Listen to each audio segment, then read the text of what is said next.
Good morning. My name's Vicky Evans. I'm Ops Manager here at Kent Pact, and with me today is Alison White. She is our Chair of Trustees, and we're also joined by Shane Bushell, Client Transport Manager for Public Transport from KCC. It's become very apparent very recently that there are lots of issues surrounding transport for our SEND children in Kent. So we've taken the opportunity to raise some questions that Shane will kindly answer for us today. And this video will be available for us all later. I'm hoping to cover many of your questions, and I'm sure, well, we're all contactable after this video. So yes, without further ado, it's over to you, Shane. Thanks, Vicky. So firstly, welcome and good morning. This is the first of one of these sessions that we've done, and we hope that we can try and probably alleviate some of the concerns in which are being raised at the moment. But before we get onto that, I think it's helpful just to give a brief explanation of who we are, what we do, some of the context around what's going on, and then we'll move on to some questions later on. So firstly, I'm Shane Bushell. I'm the Client Transport Manager. My role is to oversee transport arrangements for those with special educational needs, those that are going into mainstream settings that have got an education healthcare plan, those that attend colleges. I also then look after children's social care transport, including those going to respite. And then lastly, those going into adult daycare provisions as well. So a rather expansive role that crosses the county. And I've got a team of 10, including me, that manage all of those different disciplines as well. So it's not the biggest of teams, but hopefully with a lot of hard work and determination that we make sure that all students and adults as well at times get the access to the provision that they need. So that's a little bit about us. Let's move on to some of the current difficulties, shall we say. And first off, I want to start by saying that this is an incredibly tough time for all families, and we share that tough time with you, and appreciating that change can be something that is really difficult. And actually we try to minimize these as much as we possibly can. We also try to make sure that when we are making changes, we take as much information into consideration as we possibly can. So there is no guarantee that transport will always be the same. Unfortunately, services do from time to time have to change. But in light of the national pressures that we're seeing, and it's mostly around, we've got more students than ever before, and I'll come on to some facts and figures in just a moment, but it's also in relation to the shortages we're seeing nationally with drivers available as well. So all of those things as a collective and combined together are making us accelerate what we would do in terms of changing services. So, and unfortunately, as I say, there will be some changes coming up, and we certainly don't take these decisions lightly. We try to minimise these, as I say. So what does this mean next in terms of these challenges? So I've touched on just a moment ago around the number of students, and we're seeing greater growth than we've ever done before. And to put that into some form of context, so in the past 5 years, we've seen, just for transport purposes, not the number of education healthcare plans, there's been an additional 2,500 pupils presented to us over a 5-year period. So that for us creates a lot more pressure. There's more schools are available to parents than there ever has been before, and we send children some quite greater distances at times, and that's usually around the types of provision that's available for parents, and also around just making sure that those parents have got the access and support that they need from those schools as well.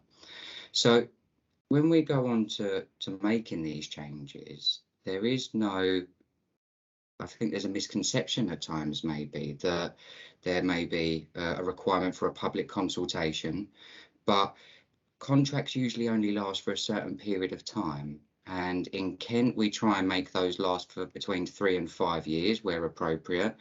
But there is at times where drivers and passenger assistants will be unavailable. But there will also be a period where operators legally can give notice on a contract, just like we could in any other contract agreement we enter into. And also the council has the opportunity to give notice on contracts for a variety of different reasons. So that's a little bit just around the context, who we are. And I think now we'll move on to some questions which hopefully will just alleviate some of the concerns and misconceptions that may be there. Thank you, Shane. That's great. Thanks, Shane. I think I'm going to kick off. So can you just explain for parents, please, Shane, the process of tendering and allocating transport?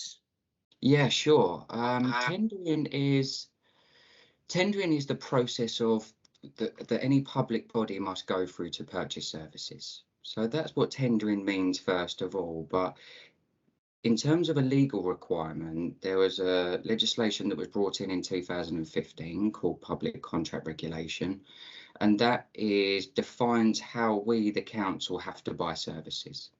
So we use a open framework, and what that is a group of suppliers, so transport suppliers, will be on an approved list. So, and that extends to more than 400 suppliers across the county. Some are big, some are small. And they will deliver all of our services right through from SEN through to social care arrangements as well. So the process of tendering is where we have a group of students on a contract or a route, and we call those an opportunity.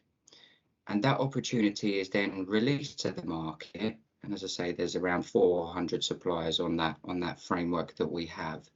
And then operators will have the ability to put in a bid for that contract. So what we then do is when that tender opportunity closes, because there's a start and end date for that period, usually about a week to 10 days, and then we will evaluate those responses that we get back from the transport market. So in some times we get many responses, at other times we may get few or none. And that's probably why some of the reasons in which we're going through at the moment about changing services as well. So what happens next is once the tender evaluation or the tender opportunity is closed, then we will evaluate that response and then we'll make an award to a transport operator. So the people out there delivering the service for us. What happens next is once we've made that award, we will then inform parents and carers of who that operator will be delivering the service. And then subsequently, we will inform the school as well. So that overall, as I say, is just the whole process of how we go through and buy new services and how it comes to be that those arrangements are put together. And I think you covered this in your introduction, but is it fair to say that not in a normal course of things, this process, parents would probably experience this once every 3 to 5 years? Correct. Yeah, that's right. So we try and minimise the number of changes as we make. And the reason for that is we absolutely appreciate that the parents and carers will build some really, really good relationships with their drivers and passenger assistants. And we also know that transitions can be really tough for some students. So we try and minimise it as much as we can, just to try and make it a little bit smoother and just to try and keep as much consistency as we possibly can. Okay, thank you. Vicky? It's over to me now. Thank you, Shane. We're curious and wondered if you could perhaps outline the timeline for communications with transport providers, schools, and parents and carers. Yeah, absolutely. So first off, the operator is always the first to know in many of these instances, and the reason for that is, as I've just explained in the last question, we have a tender process where we go through and buy those services, and on that we're asking operators to deliver the service for us.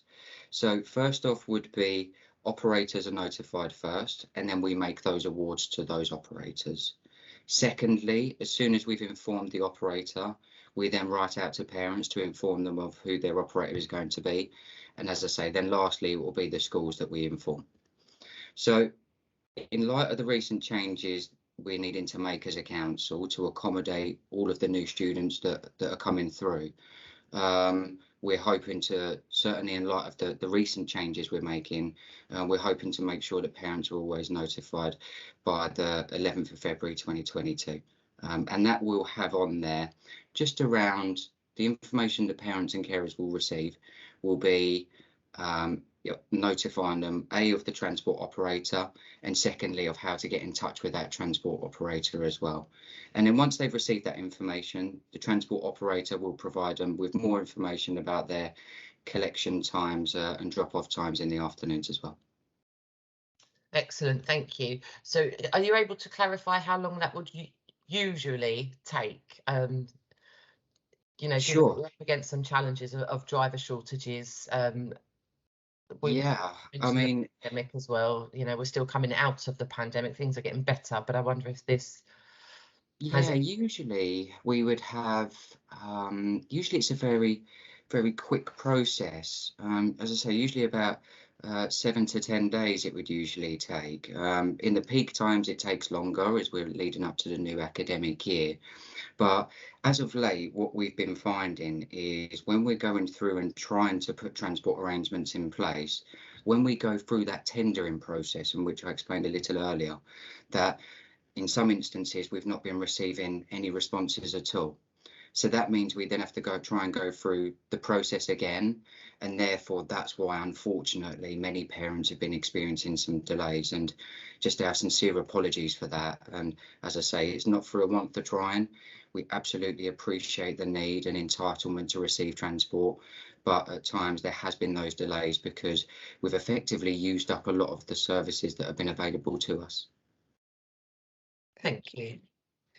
So, Shane, another thing parents are keen to understand is what information you actually receive that enables you to make a decision on the appropriate transport arrangements.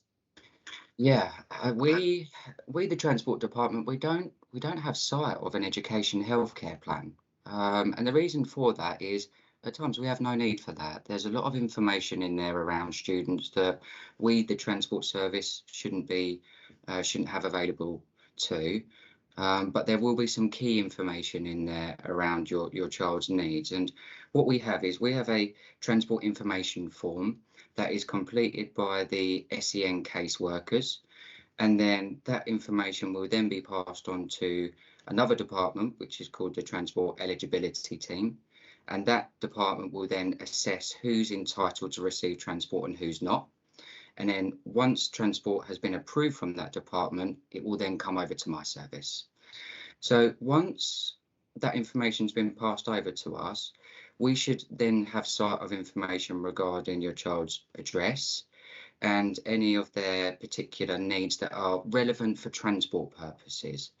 So when we talk about relevant for transport purposes, it's ensuring that your child's safe on transport. And at times there may be a misconception about needing to know more information about your child's needs, but overall it's a case of making sure that your child travels safely with others. So at times there could well be a passenger assistant that's provided on a service to make sure that a child's supported appropriately, but then also making sure that there may be other students that can travel all together as well.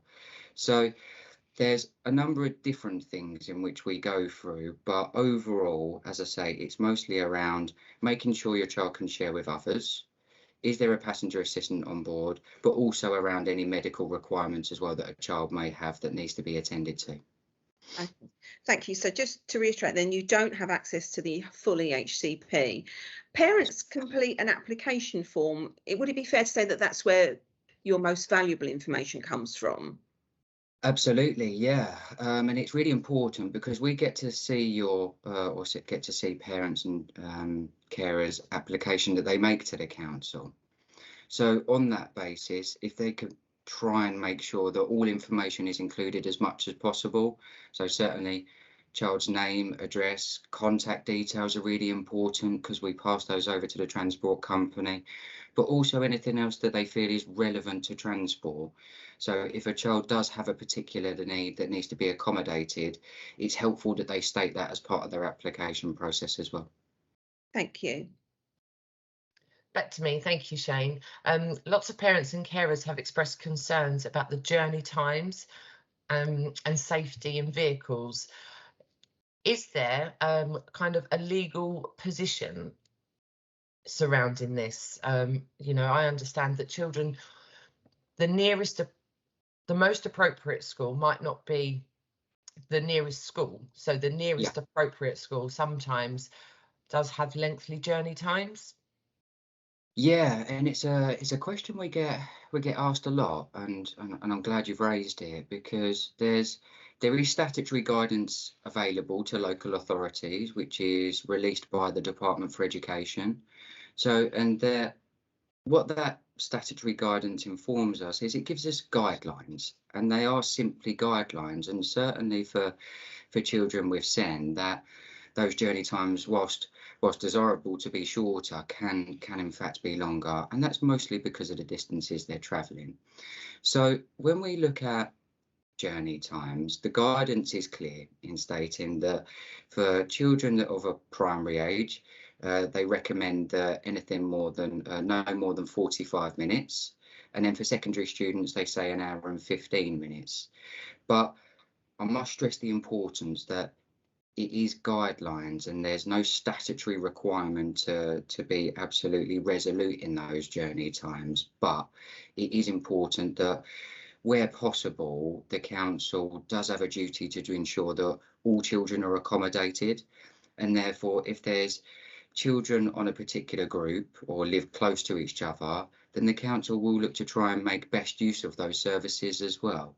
So there is statutory guidance, but as I say, it is only guidance, and where possible the council will try and accommodate it. But equally, if there is a group of students living fairly close together, then we will try and make use of those services.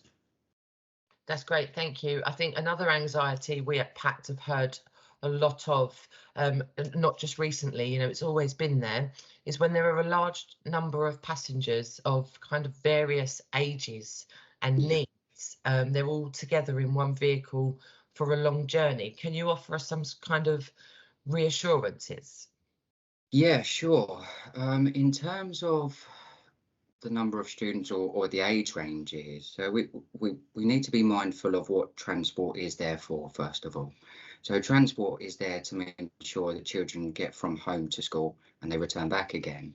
So there will be a mixture of age ranges on our services, and there will also be a passenger assistant on board if there's too many students or a specific number of students on board those services as well. So we would like to hope that all children travel very well. We know at times that they may present some challenges because of their needs, and that's why we'd make sure that appropriate support is there and available for all. But overall, there will be students that travel together from different age ranges, and the reason why we do that as well is if we was to try and break it down by primary and secondary age pupils, then there simply wouldn't be enough services to go around. And what you would find is that you would have a vehicle arriving you may have two vehicles arriving in the same street, going off to the same school. So we do absolutely have to be mindful of that. In one hand, we've got pupil need, which is first and foremost our thoughts, but then equally the council does have a duty to make sure that Kent taxpayers' money is spent effectively as well. So there are those contrasting factors at times, but as I say, there would be support available for those that need it on our services as well. And sorry to interrupt, but I guess one of the things there to highlight as well, Shane, is that a number of our special schools are through schools. So of course you're going to have the full age range travelling to those schools, and it makes sense for them to travel together. Absolutely, yeah. And as I say, just to reiterate that point, that yeah, we do have schools that are all the way through. Some take from 4 till 19. So there will be a blend of students that are already accessing those schools already. So therefore, as we say, we would make sure that in certain areas there will be those collective of students travelling together from different age ranges. Okay. And Shane, can I just ask you, if parents are unhappy, they feel that the decision that's been made is not in their child's best interest, is there a process for them to appeal? There is, yeah. And we would, if there is genuine concerns that parents have got, then absolutely there's a right of appeal. So they can write into our transport eligibility team and they will consider that at officer level first of all.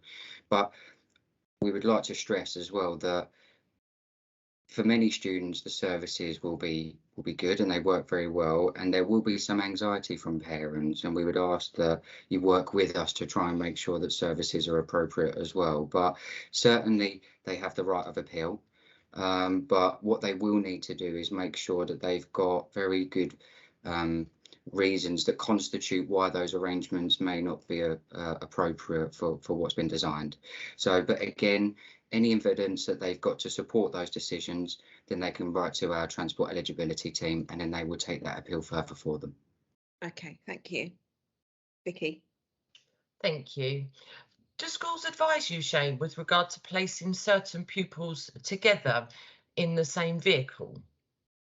Yeah, I mean, we work very closely with schools, and we're really grateful for the schools' help. They put a lot of support our way in supporting parents, but also supporting us. So when we look at creating new services, at times there will be different students on a vehicle travelling together than perhaps what they've experienced in the past. So, and we approached all schools and asked them for an update of all students' needs, and then we'll take that into consideration as well. And then also, as we go through the process, if something perhaps isn't panning out the way that we anticipated it to, then schools are usually the first ones to get in touch with us. And we always listen very carefully to schools. They have a great knowledge of the pupils' needs. And if they see that something isn't quite working as we anticipated, as I say, then we will work with the schools and parents to make sure that that's accommodated. So yeah, a really good, healthy relationship with the schools. And as I say, they provide us with lots of support as we go through these processes. Excellent, thank you. Okay, thank you. Now, just to sort of highlight to the parents that are listening in, it is a complex process. As we've highlighted, it goes through a number of teams, not just Shane's team. And one of the questions we had for Shane was around what are the grounds for qualifying for a passenger assistant. And this is actually dealt with by the eligibility team. So I've actually got a little answer to read here from Crystal Davis. She's the Transport Eligibility Operations Manager. And she says requests for passenger assistance are considered on an individual basis and are provided where it has been demonstrated that a child is unable to safely travel to and from school without one. Unfortunately, it's not possible for passenger assistance to be automatically granted for all pupils, and KCC must ensure that they support a clear need for an individual pupil or pupils within the vehicle. As this need will vary, it's not possible to provide a definitive list of what evidence will be necessary. However, officers will review information within the Education, Health and Care Plan and may consider supporting evidence from medical professionals, consultants or the school. Where there is insufficient evidence to automatically provide a passenger assistant, it may be suggested that a child travel for a trial period without one. During this time, the situation will be actively monitored and a passenger assistant will be added to the vehicle if this is identified as necessary.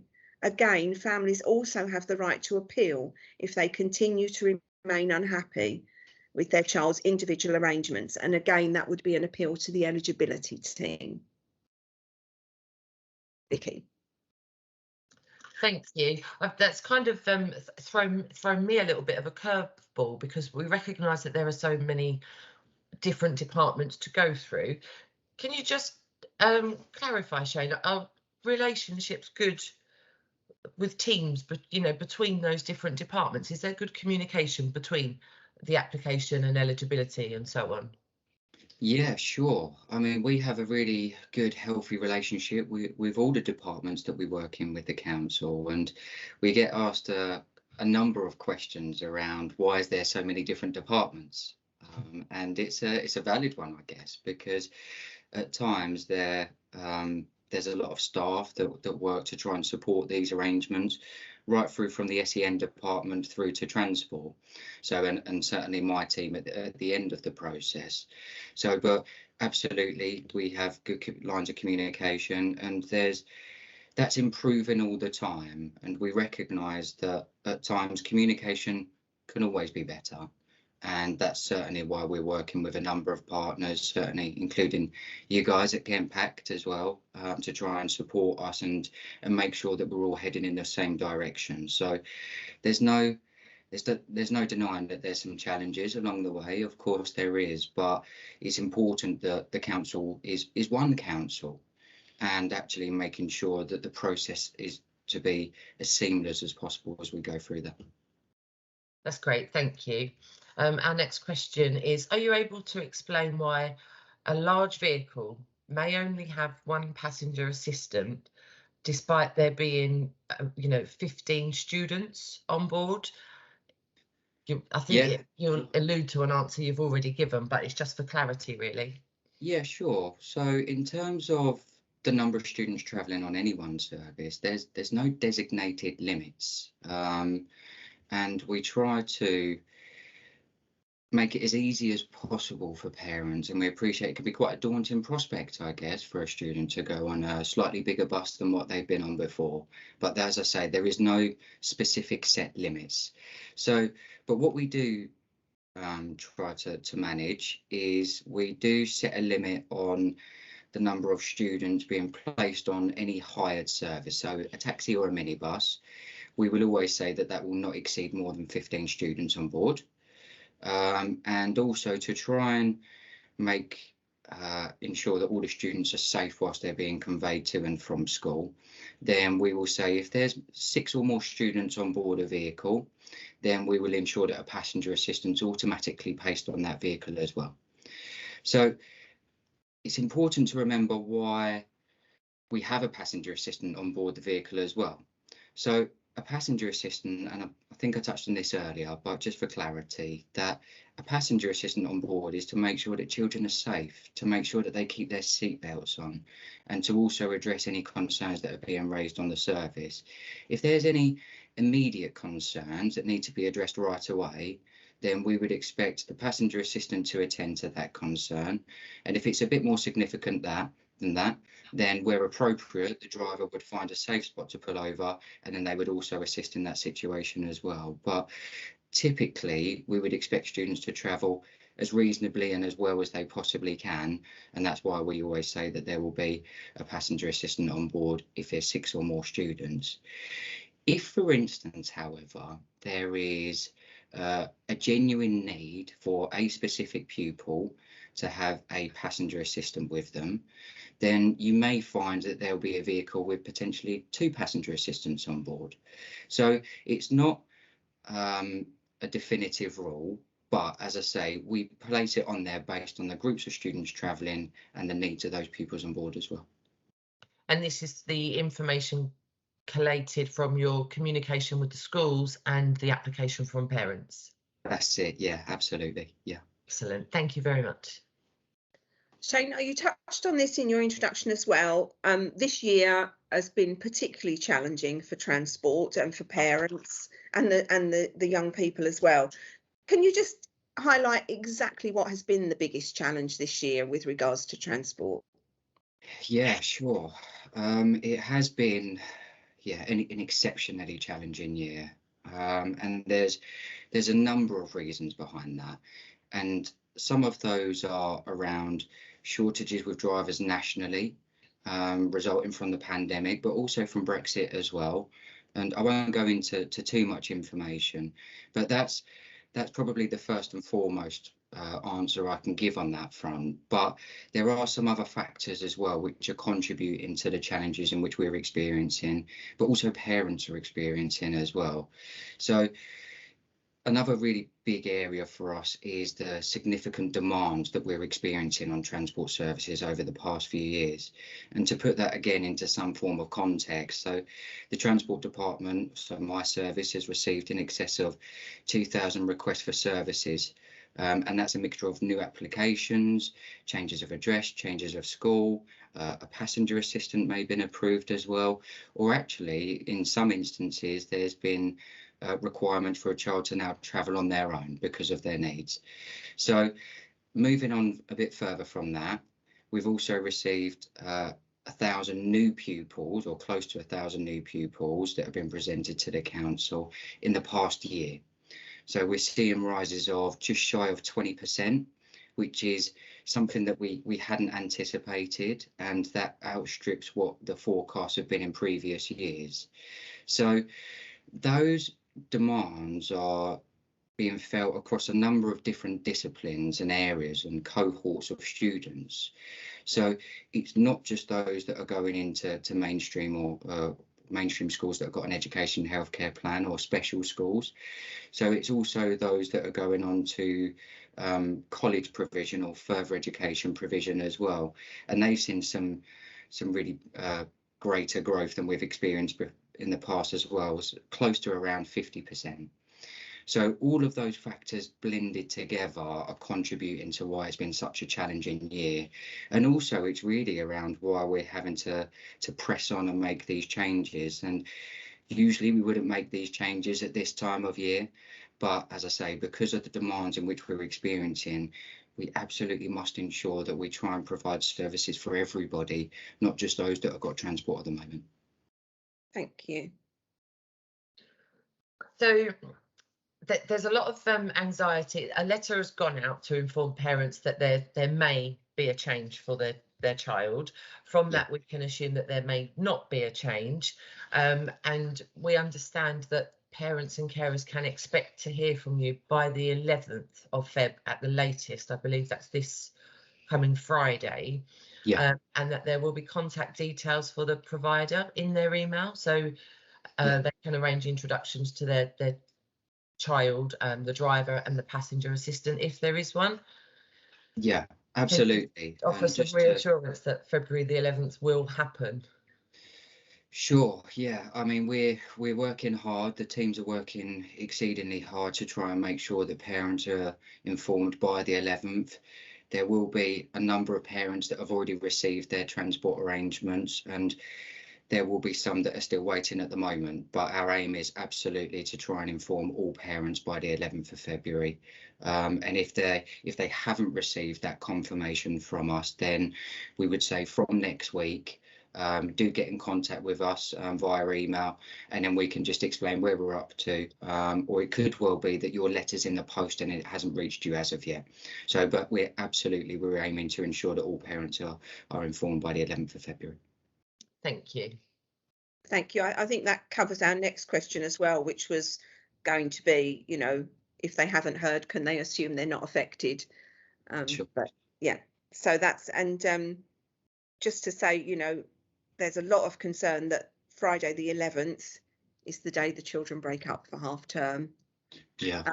You've said that parents can contact you via email.